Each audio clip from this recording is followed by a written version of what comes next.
ढेंकानाल जिला कामाख्यानगर ब्लॉक जगन्नाथपुर उच्च विद्यालय परिसर में मेगा मागणा स्वास्थ्य शिविर अनुष्ठित हो जाइए। आखपाख अंचल 500 रु अधिक लोक मागणा स्वास्थ्य सेवा पाई।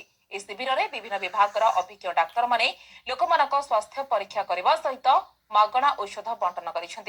जगन्नाथपुर हाईस्कल पुरातन छात्र संघ पक्षर आयोजित यह शिविर को उद्घाटन कर कामाख्यानगर उपजिलापाल विष्णु प्रसाद आचार्य। स्कूल पुरातन छात्र छात्री द्वारा यह महत् कार्य को उपजिलापाल भूरी भूरी प्रशंसा करने सहित आगक एभली कार्य जारी रखा परामर्श देते। इस शिविर में अन्यतम अतिथि भाव में कामाख्यानगर बीडीओ ज्योति शंकर साहू जोगदे छात्र छात्री सहित एभली कार्य को प्रशंसा कर।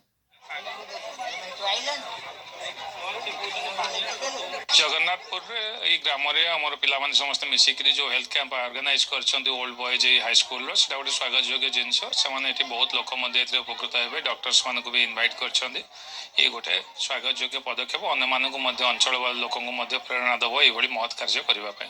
मुझे ग्राम जड़े पिला आज मु बड़ खुशी और निजक गर्व मन करुच्ची जो काम आमे मैंने करें आम छोट भाई भौणी मान मिसी एक महान कार्य करने जाऊँगी।